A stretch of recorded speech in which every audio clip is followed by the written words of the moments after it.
All right, everybody good? All right, well, Stevie, it's not too often you get to face the same opponent twice in a matter of weeks. So, how has this camp been so far, and how pumped are you for this opportunity to compete in the playoffs? Yeah, I'm feeling great. Came out the fight uninjured. I was able to get straight back to training. And yeah, I'm looking forward to the rematch. Take us through that last fight a little bit because the Twister sub, you've mentioned how you've practiced that a little bit in camp. Take us through how that whole played out. Was that something that you guys prepared for entering that fight? Yeah, obviously I went and watched some footage of Pettis. One of my teammates as well, Kieran, sent me some footage of him escaping the back. And the fact that he turns up into guard, and Kieran, knowing that I hit that submission in the gym, was like, you'd be able to hit that twister on him if he does that. So yeah, I landed multiple times in the gym, and even me being careful in the gym hitting it can hurt training partners as well. So I know for sure that Pettis was hurting after that fight with how much I put it on. And yeah, like as soon as I got the back with the body triangle, I knew that was a possibility that I could hit. And yeah, I went for it and obviously got the win. And then last for me, we've talked before about the long layoff before the season, right? The almost 3-year layoff from competition. How much does it personally mean to you to have this opportunity competing in the playoffs, given everything you've had to go through to get to this point? Yeah, it means the world to me. If that day comes and I could see it coming, where I win the world title and I win the $1 million, I'll maybe cry a little bit. Because the 12 years that I've been training, it all would lead up to that time. So many emotions, so many ups and downs, the roller coaster. The big layoff, the semi-retirement, just everything. But yeah, it would mean the world to me. Thanks, Stevie. Always. Steve, there's always changes from one fight to another. So you have to assume that Anthony's going to make changes, being you just got the W off of him. So what changes have you made thinking 2 steps ahead of him? I've not really made any changes. Obviously, just got back to training, training hard. Got a little plan with some adjustments that I've made in the camp. But as far as the fight goes, I feel like it was going well even before the twister. I had the back. The reason he ended up on top of me and me submitting him is because I allowed him to turn up on top of me. So if I didn't do that, I would still be on his back with the body triangle, obviously punching him and dominating that round. The first round was close. Some people maybe gave it to him, some gave it to me, but I'm probably being biased. I feel like I won the round. I was pushing forward.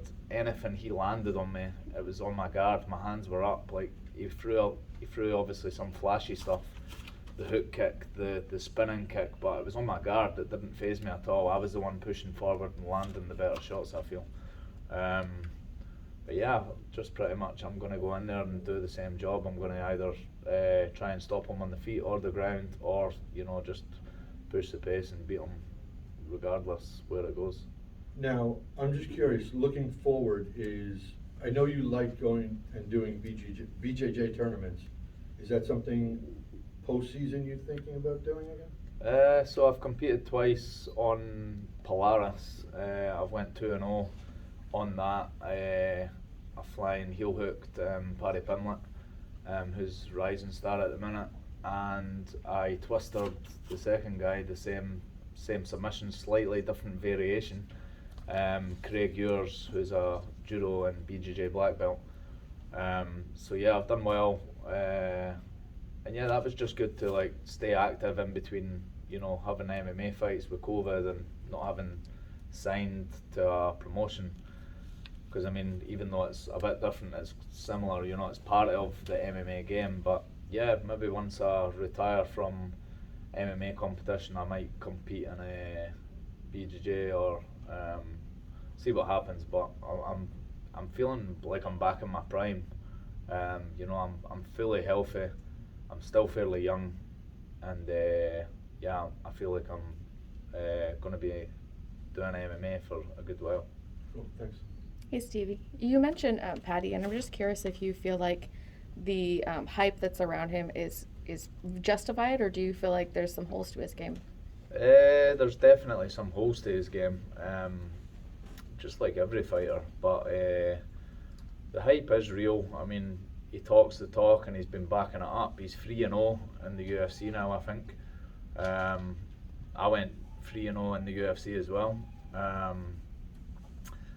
But yeah, I mean, I beat him in a grappling comp. Not quite MMA, but we're the same weight. And yeah, I'm probably being biased, but I believe I beat him.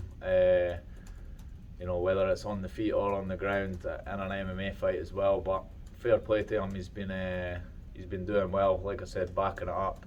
He's got that polarizing kind of what do you call it?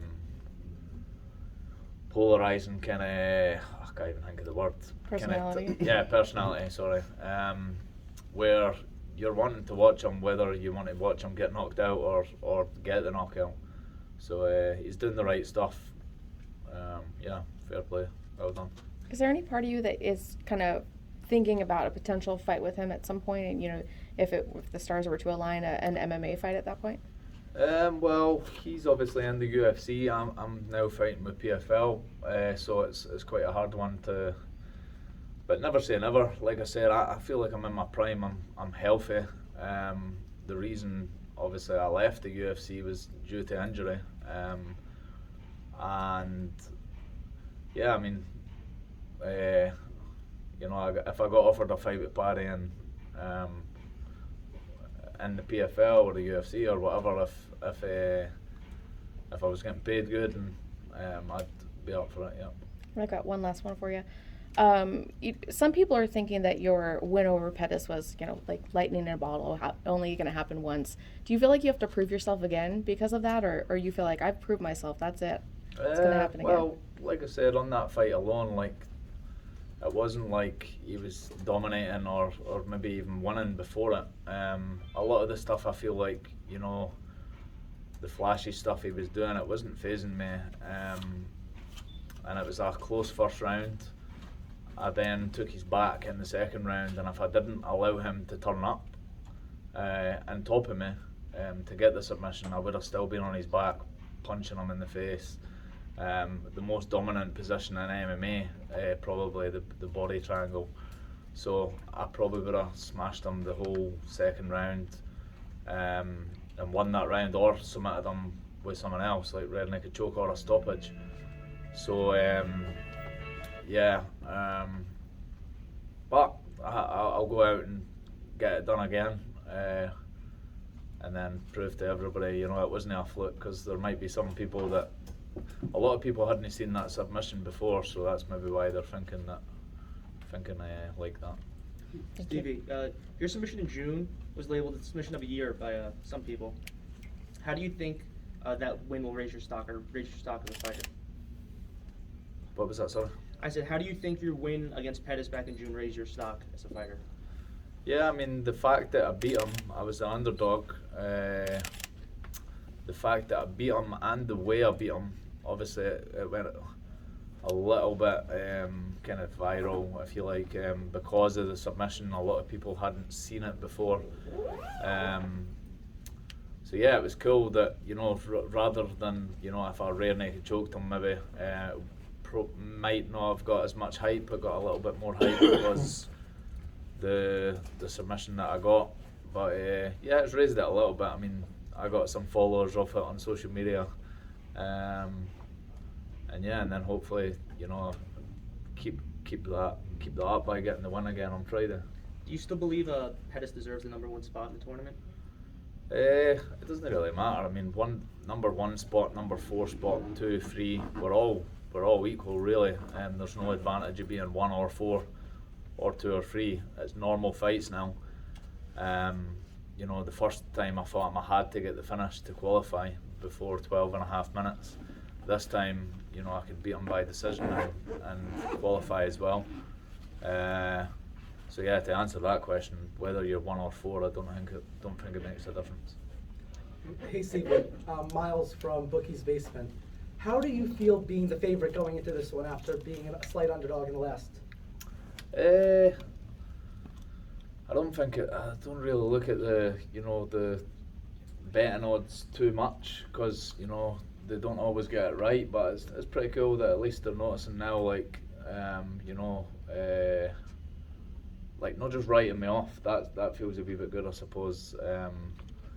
Like getting swept under the carpet kind of thing. People are looking at me now and realizing, you know, I'm here to win. You know. And do you feel any pressure to get a finish again after the last fight? No, I mean, just beating Pettis by decision is, you know, he's a big name. He's the kind of biggest name in the PFL. So to get 2 wins over him, regardless if I stop him again or decision him, yeah, that would be cool. But yeah, I'm going to be coming for the finish, as always. Stevie, you were asked a bit earlier about Paddy Pimblett. Looking at like a lot of the British and Irish guys that came through the route that you guys did, does it frustrate you a little bit? Like I was just watching Rhys McKee fight the other day, and I'm thinking he did not get the start in the UFC that like Paddy did in terms of the matchups, and yourself similarly. Does it frustrate you watching someone like himself or Ian Gary get a particularly a favourable run in their early run there? Not really, because to be honest, I went 3-0 in the UFC as well.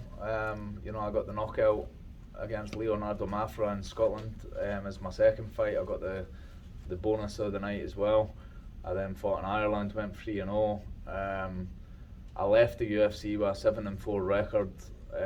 Probably left on the biggest win in my career at the time. I went over Michael Johnson. It was just unfortunate, you know, what happened there. I had an injury that didn't seem like a quick fix. There was also like visa issues a little bit.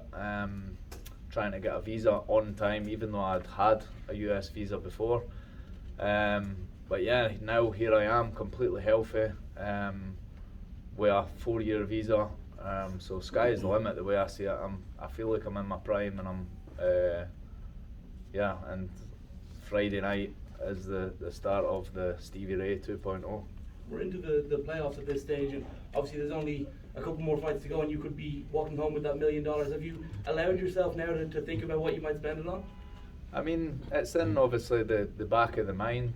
It's the main goal, but and then the short-term goal and the main focus is on Pettis, to beat him again. I can't look past him. Although I'm confident, I've put in the work. I believe I'm going to get the job done.